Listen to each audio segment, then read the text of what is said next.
Hey there, Doom Patrol fans. We are talking about the third episode of this awesome show that we are absolutely loving. The episode is Puppet Patrol. We're talking about Cyborg's backstory, Larry's backstory, and Crazy Jane's many, 64, in fact, backstories. Stay tuned.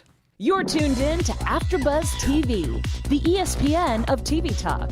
Now, let the buzz begin. We're back. Hello, everybody. Welcome to the Doom Patrol after show here on AfterBuzz TV. We are talking about the third episode of Doom Patrol, Puppet Patrol. I'm hanging out here with my buddy Ollie, a lover of comic books, normally Marvel, but we've stolen over here to the DC side. You guys kind of kidnapped me, but it's fine. I'm totally here for the show. I love you. This is awesome. I'm so happy to be here. I am so happy that you're here as well. Yeah. What did you think Welcome of this back, episode? by the way. Oh, thank you. Yeah, I just got back from Hawaii. How was it? It was amazing. Because it was the amazing Comic-Con Aloha, so literally in the title, had to be amazing. But yeah, it was pretty incredible. We celebrated a lot of DC and Marvel things there as well. So. Wish I was there, girl. There's going to be another one in June. Oh, all right. You guys can get tickets for it, All too. right. So. Gotta look into that. In Las Vegas. Oh, okay. Closer. Closer, so we can make it work. So, what did you think of this episode? Oh my gosh. You know what? I feel like this show is really showing the side of this idea of being a hero. However, being a hero isn't what it's all cracked up to be. And this really read in this episode for sure. You think it's all this glamorous kind of position to hold, but it's really not. It takes work, and it's kind of like you think, for example, LA is kind of like this glamorous place. Really, it's not. Heroes, they're like celebrities, right? But they're kind of not. You know, there's a dark Unless side it's to Rita. them. Unless it's Rita, absolutely. Rita can do no wrong, okay? Yeah, I really, really like the way that this show is going. I feel like the third episode is when, typically in a new series, you start to really get a sense of how the series is going to go. This one was a little bit bloodier. It was a little bit more intense than the previous two episodes. Yeah, it's not holding back at all, and I'm here for it. I'm super into it. The only thing I would like some more Mr. Nobody narration. I know we get like little bits, but after the first episode, I love it. Yeah. Talking about not cracked up to be, he definitely knows. Oh. He's a fragment of himself. Fragments of himself, right? That's kind of a recurring theme, though, in this episode that I really liked, too, of this kind of idea that people have had to compartmentalize parts of themselves even before necessarily being superheroes in the quote-unquote sense. And I love that they also have all of these layers and these depths that you can connect with and kind of have everything be kind of a reference of things in real life, And it's funny because I feel that Mr. Nobody is he's the antagonist, obviously, but in a way, strangely enough, he's kind of giving our heroes, quote-unquote heroes, air quotes for podcast listeners, he's kind of giving them advice in a weird, strange way. Yeah. You know, you can't have fragments of yourself. You need to know who you are as a whole person. Those fragments need to make up who you are. You have to have all the pieces of the puzzle. And we get a little bit of his backstory. This was just like backstory episode. Like we got everybody, like insight on everybody.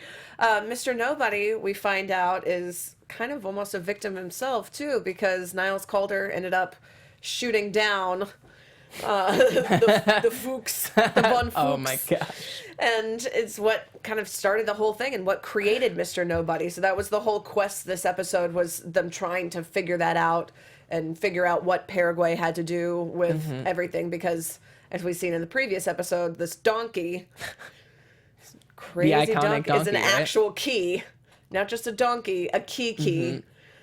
And I think that goes into how looks can be deceiving. You know, you wouldn't necessarily think this donkey is the key. You wouldn't think these characters are good human beings. They're heroes at the end of the day. We would like to think, right? Hopefully, they're getting towards that. They're work in progress, right? They're trying. They're trying. And I think that's the biggest takeaway. We just have to give them a chance to develop further. One character I do like that they are developing further, Larry, right off the bat. This was phenomenal, getting to have more of his whole backstory and his struggle with his electricity that's giving him his negative man powers here. And I mean, man, he's living up to his name. He is just negative as hell. Larry, you just need to be more positive. As much as that's very hard to do, a little bit of optimism. But no, I totally agree with you. He definitely fights with himself a lot. And I feel like the entity within himself, he needs to learn to embrace that. Because to me, it reads as a metaphor of the sexual, not to say this entity is his sexuality, like it's not, but it's like symbolic, embrace that entity, because ultimately that entity is who you are, just as your sexuality makes up who you are. I 100% agree. I feel like that is part of why people connect so much with these comic book characters too, is because they're people who represent different demographics that, you fall into, that you feel ostracized at times, and you feel this internal battle, and to be able to visualize an actual representation of it, it makes it a little easier to deal with. It gives you something physical to look at, and we see him having this battle with himself. And throughout, what did you think about we see this whole arc of the flashbacks of him getting into the accident and the time leading up to it, is that he's in love with John, and Cheryl, his wife, seems to be very aware. She's saying, you said that you weren't going to have the drinks with the guys. We've moved 3 different times. Like, she knows what's going on. What did you think about her walking away at the end when he's been in the crash, and she's saying, I hope that you find the love that you deserve, but this isn't, you can't fix this. This isn't a fixable thing, because you're not broken. It's not, you just have to come to terms with yourself. What did you... Well, yeah, and it's hard for both of them. I definitely felt for both of their characters, especially in that time setting. It was the 60s. I think it was 1961 where this everything happened. And even for her, she's basically a stay-at-home mom, She has the child to look... They have... How many kids do they have? I believe they only had... They had 2. I thought 2. A boy and a girl. And, she basically just lost the love of her life. And he lost everything. Just as he told John, I have so much to lose, and you don't. And he kind of put that on John, that John didn't have anything to lose. So ultimately, I do think that Larry was being selfish at the end of the day. Selfish not only for himself, but also his family. It was just really tough to know that he didn't have anything. Like, how do you come out from that? Losing your family, your appearance. It broke my heart though when he sent John away, because John, still would have loved. Like, he was there and he was saying, I'm here, I'm not going anywhere. Like, I love you, and the love that he deserves is John. But it was also heartbreaking because he was there with the guys, so he couldn't even be completely open and honest. And it's crazy enough, but this scenario still happens in 2019. It's just because it did happen in 1960. Granted, things are a little bit more different now, but it still happens. Regardless of where you live in the world, these stories of these queer characters and their families breaking up because of their identities, it still happens. It's not something that is foreign these days, not at all, by any means. That's part of why I love this show and why it's coming out now, because these are characters that I think have been kind of overlooked a little bit in mainstream comic book fans. I mean, I feel like a lot of people didn't even know Negative Man really, or who Larry is at all not until at all. now. So I like that they have kind of a character for everyone too. Yeah. And I know Tehran had introduced a special segment last week too. So at the end of the episode, stick around. We'll be talking about which one of these characters we feel that we identify with the most. I already know mine is... Ooh, I can't wait. And then also, I just love seeing his progression throughout this episode of him really trying to work with this entity as well. Like leaving the Post-it note and then having, the aggressive stuck to the ceiling, response. And it's funny because he sees this entity as something that took his life away. And really, I feel like this entity saved his life. As crazy as that sounds, got him in the plane crash. His family's gone. His appearance is destroyed, but now he has the chance to really embrace himself and to find out who he is and what he wants to accomplish now that, I don't know if he's fully comfortable within his skin. It's a little burnt. Yeah. But he has the opportunity to do that now, you know? It was nice seeing him, actually take the bandages off and, have that moment looking in the mirror and getting to see. I mean, it did feel a little Walking Dead to me when everybody was dead in the hospital and he's like walking through. I was like, this is very opening, like almost shot for shot, but nostalgic, right? Season 1, Walking Dead, right? Yeah, I was like, whoa, wait, throwback, look at that. But ultimately, the big thing at the end is that he decides that he's going to go into the machine. And we see him speaking with John and devastatingly reaching out. And that's immediately when Cliff saves him. Mm-hmm. It's also this weird idea of people like saving other people, but just this mistiming that we've seen throughout the show. And I think is reflective in real life too. You think you're helping someone when you might not even be helping them at all. Kind of. Yeah. That's how I read it. Yeah, and I just feel like all of these characters are just have so many layers and so much depth. Cyborg is a character that was introduced just last episode, and which a little quicker than we had kind of anticipated. Right? Yeah, and already got a lot of his backstory. I know. With Silas chiming in too. I was like, we're seeing a lot more of Silas than I thought too. I was like, okay. But seeing this tragic idea that he has of also an accident. Yeah. This one though, he feels he caused. And this guilt that he has. And we've seen him this back and forth with his dad and now just flat out saying, you can't use the jet, you can't use Star Labs equipment. If you're on your own, you're on your own. And this is him trying to prove himself. What did you think about his interaction with Rita when he's talking about... Oh my gosh. I'm sorry, Vic. I'm going to put you on the back burner just for a second. Rita, I was Team Rita in this. She stood up to him. I know she gets a little goopy sometimes, but she pulled herself together. She pulled her skin blob together, and she stood up to him. And I loved that. And when she stood up to him, she she regained her form, but I feel that she also gained a new sense of herself and the strength that she has. Yeah, we can kind of talk about both of them together. Yeah, because they definitely had really good. They were vibed. just foils for each other in this episode, and seeing her whole thing. I mean, hers was an accident as well, but it was something that happened to her. Yeah, it was a very passive thing. Whereas we see with Cyborg, he actively... accidentally. Yeah. Right. But, I mean, he was angry with his mom over basically getting benched for some athletic thing that, where she's saying this would... Yeah. This is what happens when you like sports. Just kidding. Just kidding. Just kidding. Just kidding.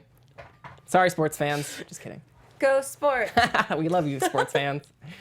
I will say there were some, killer... This is way... off topic, but just sports things that were drawn into comics that I thought were really, really dope. Like the button issue, the Watchmen crossover with Batman was the first time they actually had jerseys for the hockey players. So what up? We know sports. They're just, Gotham and Arkham. It's fine. Anyway, seeing him and actually reliving this situation when he convinces Rita to go into the donkey and look around. That shot, by the way, with the eyeball. I was like, oh my God, this show is getting so Preacher-esque. If you watch Preacher, you're like, oh, okay, yeah, this is totally where we're going with I enjoy the effects a lot.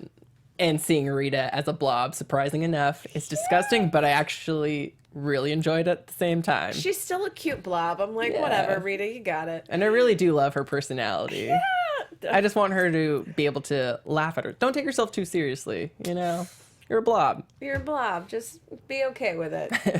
Get out of the bathroom. Help out the team. I know. But before they end up getting left behind, the group, they have this whole interaction where they go into the donkey and relive these moments. Rita's basically just playing along, trying to be her star days. Cyborg, though, we actually see the results of like his ripped out eye and like his mom. What were you thinking? That I wasn't expecting them to go that dark with this show. I'm loving that they have such a good balance of the darkness as well as comic relief.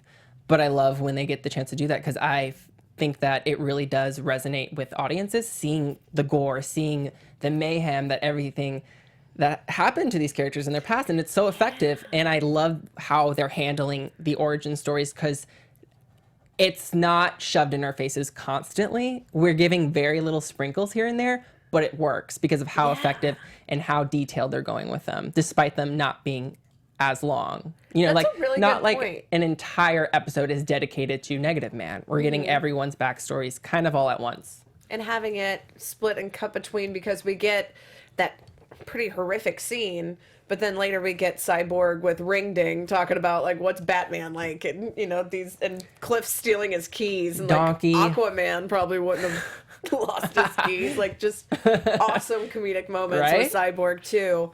But these really, really dark moments of now he doesn't know if he's been programmed to believe that this, like, he doesn't really know if this situation was even real. And looking at the footage, it looked to me like he knocked over stuff on the table and there was a separate blast that had nothing to do with the table stuff. So right? Right? No, I love that you brought that up, because I think they made it seem like it was an accident that he caused, but it doesn't. I think there's more to that story. I think so too. I think it was, I mean, we can get more into this in predictions, right? But it just seems they're trying to screw with us. Right? Yeah. I was like, something's off, something's off. You can authenticate the footage, and I'm glad I'm not the only one that caught that, right? I'm glad we're both on the same page with this, because good. I was like, especially when they have him saying, this is who Cyborg is. It's every day. It's like vengeance. It's justice for my mother. Yeah. And then his dad saying word for word the exact same thing. So that, as a half robot person, I imagine would mess with you. Yeah. A lot. And you think of him as this hero, as I brought up earlier, but really he's struggling with so many dark subjects with the death of his mother and having that burden. And I think Victor's really searching for redemption, as everyone else, but him especially, knowing that he potentially killed his mother. Yeah. And potentially. And trying to make her proud, that whole idea. But I feel like it's also him trying to make Silas proud, and he's trying to prove himself to his dad, and that's when Rita even points out, you know, what are you bringing us here? You could have done this all on your own. Yeah. Mr. Justice League 2020. Yeah, and last week we talked a little bit about him and his father, how their relationship isn't father and son anymore. So that's sad too. It's more so, it's kind of similar to like a business. You know, you have a business partner and really you just want that person to just be your dad. I did like this episode though, that at the end that they do get the jet, and his dad is like, you know, anytime you need me to bail you out, son, like I'll bail you out. Like you can still tell he loves his son. Yeah. Which I think that needs to be more expanded a little bit more on. Just so I know for sure as a viewer, like they're on good terms. You know, I'm rooting for all these characters. I mean, Cyborg's still pretty young too. I mean, it's like kind of the rebellious, teen, angsty type deal. So it's like, all right, I get it. Rita, I love everything about her. I love that they kind of pushed each other's buttons. Yeah. And I like that they were left behind together, and that it was those two characters specifically, while everybody else is somewhere not even close to Paraguay. You know, we're going to get there soon, right? Futopia. Oh my gosh. The Futopia, yeah. I love that. Back at the motel. Ugh. Oh my gosh. Yeah. If you had to pick between being back at the hotel hanging out, or would you want to go to Futopia? You know, I'm sorry, I'm gonna have to stay at the hotel on this one. I don't know what you guys think, but hotel, I'll order room service maybe, chill, watch some cartoons. I'm safe. Futopia kind of scares me. What about you? I would be curious though. I feel like I'd go. I'd want to know. Okay. It's like a 3-hour long puppet show that then ends in like crazy Nazis that, as Steve said, is like, whoa, not in the brochure, but okay. You know, I love that Steve also looks like he's going to become a bigger character too, because we see Ring Ding like messing with Cyborg around the same time that we see Steve giving these guys information when they're actually in Paraguay when Flit ends up teleporting them, which I also think is hilarious that they're like, you could have teleported us this whole time. But now that these three are down here at Futopia, I don't know. It looks too crazy. I'd want to check it out. Okay. Well, you go to Futopia. Send me a postcard. Just let me know how it is before, Well, give me that. Like give me that now review. it wouldn't be too great. It seems like the only person left is Steve, and he's half raptor. I thought the raptor was going to bite his face off at the end. Oh yeah. I genuinely thought the raptor was just going to turn and just like bite his face off, and that was going to be. I feel like we're going to hear more from Steve. Missed opportunity for those effects, because I'm living for the effects. Unless Steve is just a recurring character that we later see. I could see that happening. You think so? Yeah, I mean, if Mr. Nobody is a villain because he was sent out of the interdimensional reactor or whatever it's called, then too early, so he became a villain. Somebody left in there too long to incubate and get too many weird, like, plant hand powers. Interesting. I could see it. I could see it tying in later. Okay. Stay tuned. I know I will. We'll see. But yeah, it was interesting to get to see Cliff, especially because we've seen him in the struggle with his daughter. And early in this episode, we see that he actually has access to his daughter's phone number. Yeah. To Claire's phone number. And he goes through this whole thing at Futopia where we see him, even talking where he's like, is there anything you can do for a guy like me? Like, I'm a brain in a can. I don't feel anything. This heartbreaking revelation that, even when he's petting the cat and he's like, I bet you're fluffy. Like, also Brendan Fraser just snaps for ripping my heart out every scene. Yeah, and to me, I think they're just doing such a great job with the character of Cliff, because we're kind of sometimes we take the little things in life, such as the feel, the touch, that feeling of joy, whatever, we take that for granted. Yeah. Even sadness. We need sadness in our life. We need to be angry. I feel like he almost... go ahead. I just think he's doing such a great job with the character and how they're exploring him. I love it. I think he almost, to me, represents mental illness because, like, depression and anxiety, as somebody who has had depression and anxiety, it can feel that way where you're like, I'm just numb. I feel nothing. Like, there's just nothing there. And then to have this kind of superhero that is struggling with himself and struggling on finding those things on his own terms and everything. I think that's something that's also really relatable. And almost as if he doesn't even realize that he is missing, like, a component of himself. Yeah. Like, he's literally missing his daughter. His daughter's missing. Yeah. Which is so huge. And I think that was even brought up when he was being interviewed. And he almost didn't seem like anything was wrong. But really, there's something missing. There's multiple things missing with you. I think the biggest thing is his relationship with Claire. I mean, we see when Jane is freaking out and he's making her the sandwich and accidentally breaking the plate as he's cutting the crust off like Clara liked. I mean, that was pretty heartbreaking. It's like missing being a father too. Yeah, and her just throwing, her other personality, like baby doll being all sweet, but then another one just like, too bad half of us are allergic to peanut butter. I love Crazy Jane. She's amazing. So good.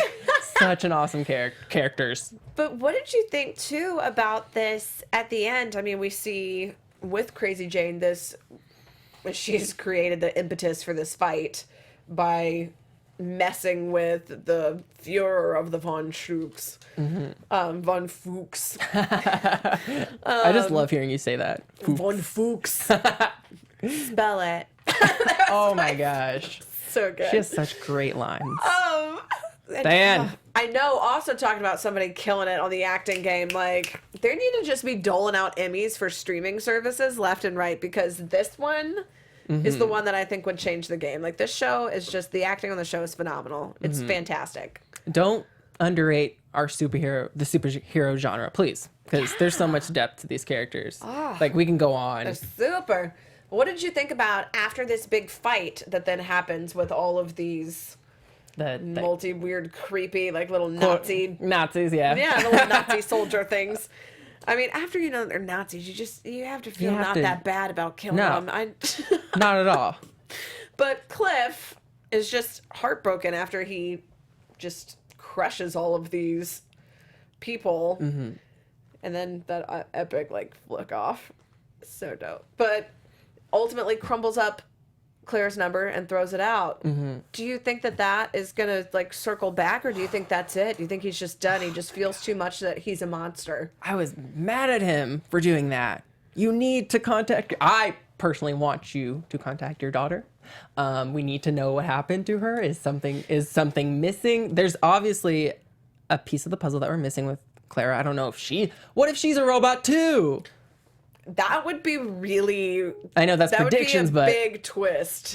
I was so disappointed with Cliff after that. And I understand... I understand, though. I feel like if I felt that way, where it's like the idea... And I think that's what he represents, too, is like this feeling of like feeling like a monster, and that you're going to burden other people with whatever you have going on. I mean, I can understand where he feels like it would just be a hindrance in her life. Yeah. If she were to... a bummer. Yeah. If Clara were to walk in and see this randomly, right? I think she'd still love him. But to see this machine, this robot, have killed all these Nazis, not knowing that they were Nazis, I guess I can see where he's coming from. He had to know at least somewhat, because the puppet show that went on forever was then just like Nazi scene. But come on, crumpling up a number, Crazy Jane, she can probably find that number again, right? She was the one who found the number. Yeah, at the first, originally, but then he found it on the file. Okay. Well, that's not the last we're going to see of that. Nope. I mean, speaking of Crazy Jane, she really was kind of the impetus for most of the action. Yes. This episode. One, even from getting vomited up from the donkey. Mm-hmm. But she also would have told everybody not to go in the donkey, and then we wouldn't have had those awesome backstories and then an exploding donkey, which I probably could have lived without. R.I.P. R.I.P. donkey. R.I.P. No, but sorry to cut you off. No, go ahead. Something that I loved with Crazy Jane in this episode, when she was talking with Negative Man Larry, I forget what Larry said, but I think he asked her, how do you cope with all the personalities? She said, I accept who they are and I embrace them. And I thought Larry needs to take a page out of Crazy Jane's book. I know, crazy, right? I don't know why I'm saying this, but he needs to embrace all the components within himself, like Crazy Jane does with her personalities. I loved that scene. It was he asked, how do you control all of your people? And she said, they're not my people. I respect them and they respect me. Right. And then, we see that later when she's talking about when she's offered the ability, which also I feel like offering your blood up for this weird experiment thing. Like, what are you thinking? This is not a good idea, Jane. But I think it showed a lot about her, because she just wanted to help her team, right? Yeah, I would like to think. But then she ended up having everybody get turned on without giving them any fair warning, because she meets the puppet encapsulated Von Fook and ends up just losing it. I mean, that was a badass fight scene, though. Yeah. I will say that was pretty epic. Mm-hmm. But seeing all of these, that it is problematic for her that she has all of these different personalities, but she has, even given the ability to give them up, would not. Because even though she's the core persona, we find out she was experimented on as a child, which is part of why she hates these scientists so much, and why she loves Niall so much, is he's the one who rescued her. Yeah. And she sees in this puppet show that he did basically the same thing here, is he's trying to stop these Nazis from doing whatever the hell they're doing. You know, Crazy Jane really stuck it to the man in this episode, when she, especially in the beginning, when she literally stuck it to the man with the stapler, when she lost the flyers. That. Yeah. Which, honestly, the town would probably hate you if you had them all sucked into a void and it was your fault. I don't know if they'd actually go rioting mob style as you put up your I lost my pseudo father posters. Yeah. At that point, it is kind of like F.U. town. Yeah. Like, they saved you, too. She can take care of herself. And I think the experimentation that was put upon her, it's almost as if to me, I always look for symbolism. I know I'm annoying, right? I love it. But that kind of obviously symbolizes abuse that Jane suffered. And sometimes when you're abused, it creates an unhappiness within yourself. Speaking from my own experience, you tend to find different personalities within yourself. You don't really know who you are, or maybe you're not unhappy with yourself, and so you find you just experiment with different personalities in order to find yourself, or you kind of compartmentalize things and to cope as well. Yeah. You know, it's a coping mechanism. It's so many different intricacies that abuse can cause on a young person too. And for Jane, it had to be something super intense because she split herself into 64 personality, which we actually hear her say the number. We see the underground too that Cliff discovers, this whole system of where all of these different personalities live in her subconscious. And we also see the real power that each of them has, which is pretty intense. I mean, if she was able to control that, that would be something that Omega level, right? Yeah, not only give her autonomy, but would be just incredibly useful when they're trying to fight these crimes, right? But man, I just seeing Silver Tongue too come out and just shoot those words. I love it. The speech, So dope. the little Avidashi. That is such a cool power. So cool. Come on. Again, the effects on this, the writing, the effects, the acting, it is all so on point. And I feel like with her character, especially this episode, shows how everything is so intricately connected. This show is phenomenal. The show is absolutely phenomenal. I love it. I'm like looking forward to each week for the next episode. I'm like, what's gonna happen? Because when I predict things, they don't happen, and I love that about the show. It's so unpredictable. I'm constantly on my toes with the show. This show is very difficult to predict. We'll dive into some predictions in just a minute too. But speaking of how many personalities Crazy Jane has, at AfterBuzz TV, we have a ton of different categories of shows.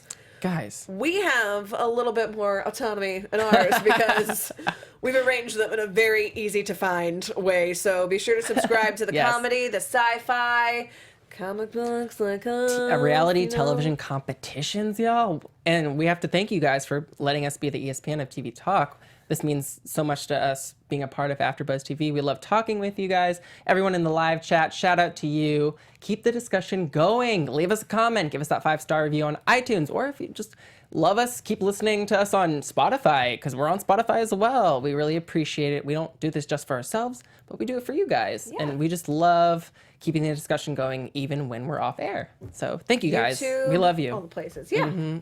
Comment. Love it. Like. Comment. Subscribe.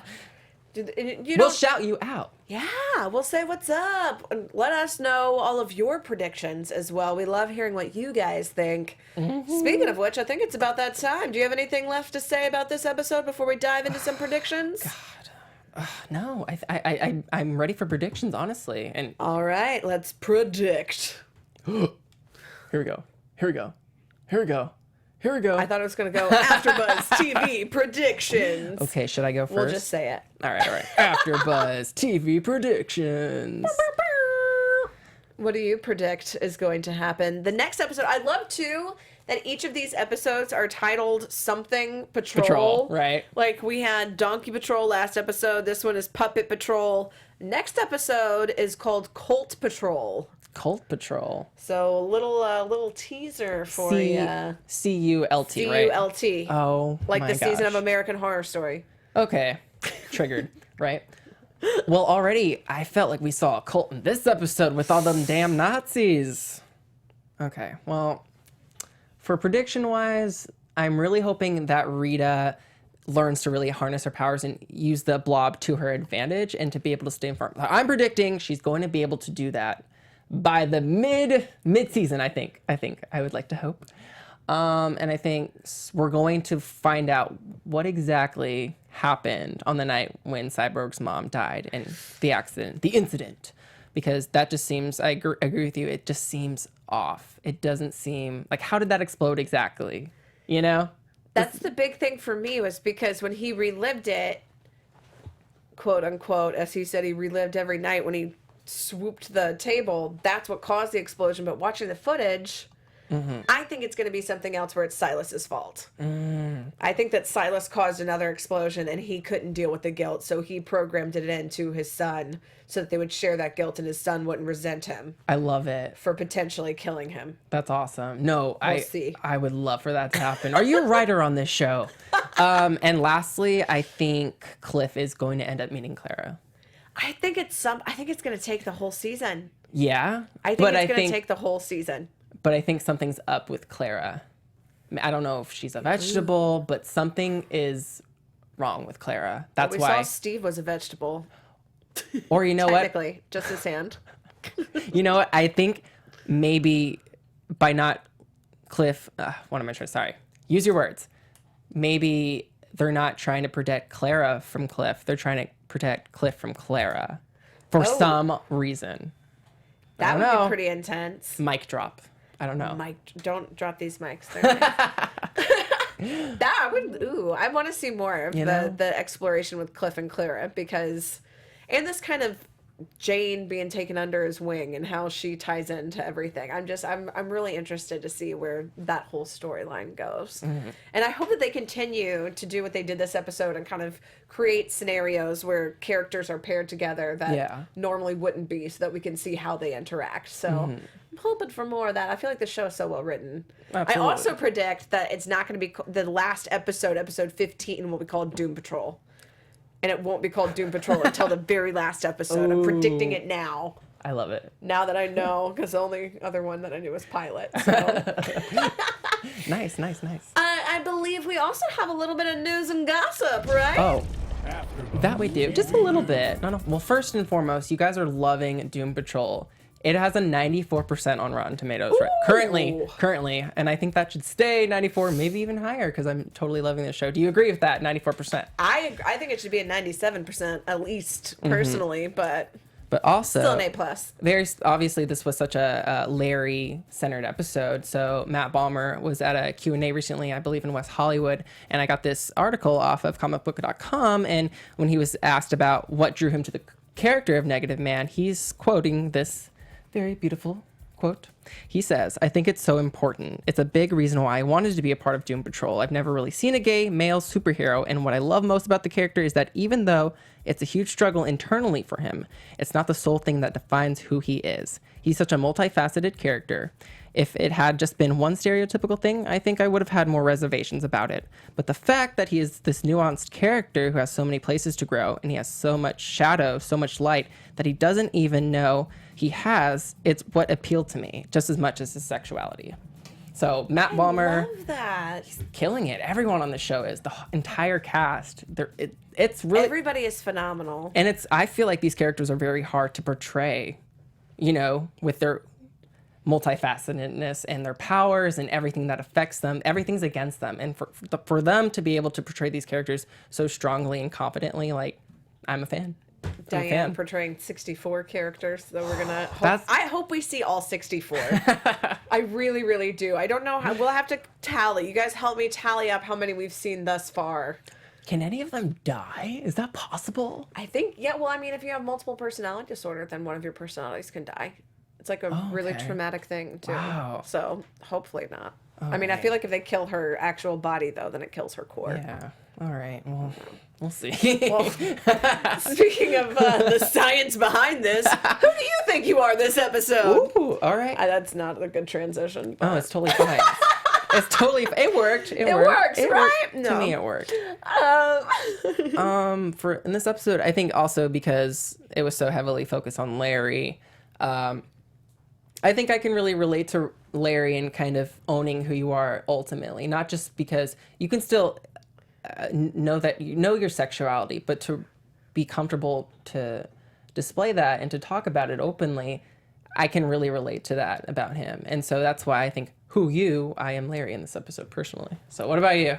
I would say I am probably Crazy Jane. Oh, yeah. Because very enthusiastic, very gung-ho, has a mission, has somebody that, they love, they want to protect, but not necessarily making the best decisions along the way. Learning curve, right?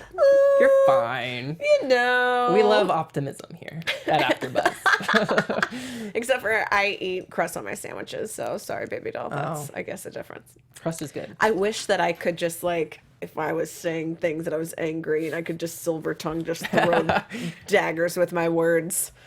I feel like anybody who's ever dated me probably says that I can, but... Vanquish your foes in style. I always say. I'm all about it. So, yeah, that's who I am, Crazy Jane. Yeah, we want to know who you guys are, though. Who are you in this episode? Let us know. Comment.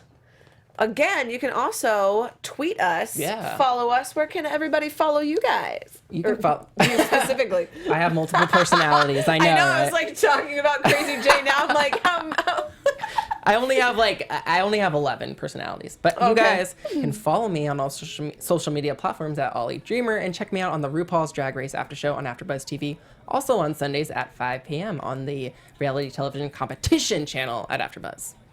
I'm Elena Jordan. You guys can find me on Twitter at Elena Jordan and on Instagram at Elena J. Jordan. You can also find me here on the Russian Doll After Show tomorrow night. And then I do other shows too. I have a pop-up show on our sister network, Popcorn Talk Network, called What's Poppin' Up, if you want to check it out too. And I will probably not be here next week, but I will be there the week. We'll be here the week after that as well. You're going to Paraguay, aren't you? You know, I'm going to go somewhere not even close to Paraguay, and I'm going to get my own little title card at the bottom. It's going to be great. Okay. All right. Well, I'm going to miss you. Thank you. Thank you. And wherever you guys are, tune back in here because these guys will be back next week. Absolutely. We'll be here. Bye. Our founder, Keven Undergaro, and me, Maria Menounos, would like to thank you for tuning in to AfterBuzz TV. Remember, we're not just the first, we're the biggest in the world, and we're the only destination for all your favorite TV shows. Whatever you crave, we've got it. So go to AfterBuzzTV.com and check out our lineup. Buzz you later.